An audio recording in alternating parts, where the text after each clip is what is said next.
સુરત શહેરના ડિંડોલી વિસ્તારમાં નવા ગામ આરડી ફાટક પાસે નરાધમે તેના ઘર પાસે રહેતી માત્ર 6 વર્ષની માસૂમ બાળકીને પોતાની હવસનો શિકાર બનાવી હતી.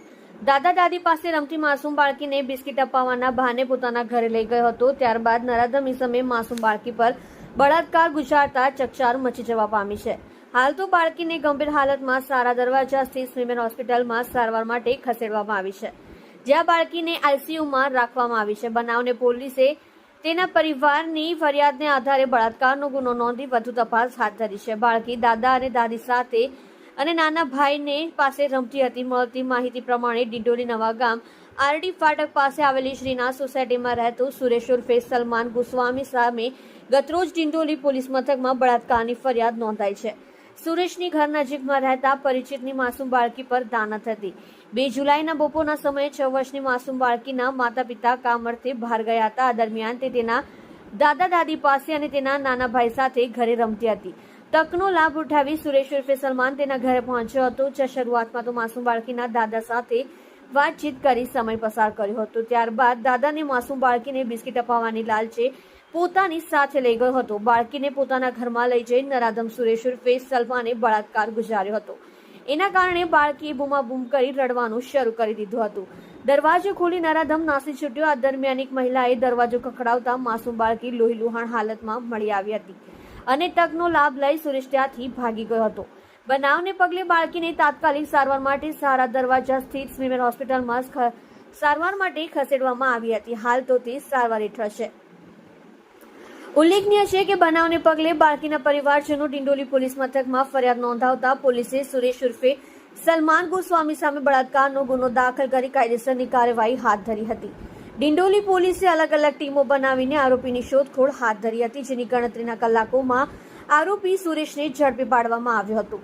મહિલાએ અજુગતું થયાની સજાગતા દાખવી પહોંચી ગઈ. નરાધમ સુરેશ ઉર્ફે સલમાન બાળકીને બિસ્કિટ અપાવવાની લાલચ આપી પોતાના ઘરે લઈ જઈ બળાત્કાર ગુજાર્યો હતો, જેથી તેણે રડવાનું શરૂ કરી દીધું હતું અને બૂમાબૂમ પણ કરી હતી. આ દરમિયાન સુરેશ ઉર્ફે સલમાનના ઘર પાસેથી એક મહિલા ચાલતા ચાલતા પસાર થતા તેણે માસૂમ બાળકીના રડવાને અને બૂમાનો અવાજ સાંભળ્યો હતો, જેથી કંઈક અજુગતું થયું હોવાની લાગતા જ મહિલાએ સજાગતા વાપરી તાત્કાલિક સુરેશ ઉર્ફે સલમાનના ઘરનો દરવાજો ખખડાવ્યો હતો.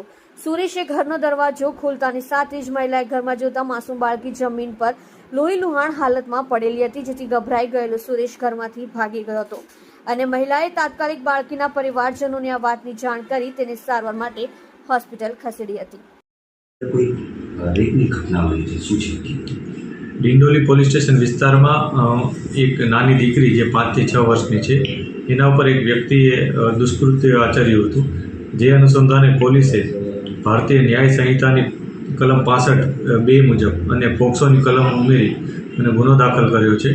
આ ગુનો દાખલ કરી અને પોલીસે જે આરોપી છે એને ગણતરીના કલાકોમાં જ પકડી લીધેલ હતો. ત્યારબાદ જે જરૂરી પુરાવા હતા એ પણ સાથે રાખ્યા હતા અને સમગ્ર વિગત મળતા એને ધરપકડ કરવાની અત્યારે પ્રક્રિયા ચાલુ છે.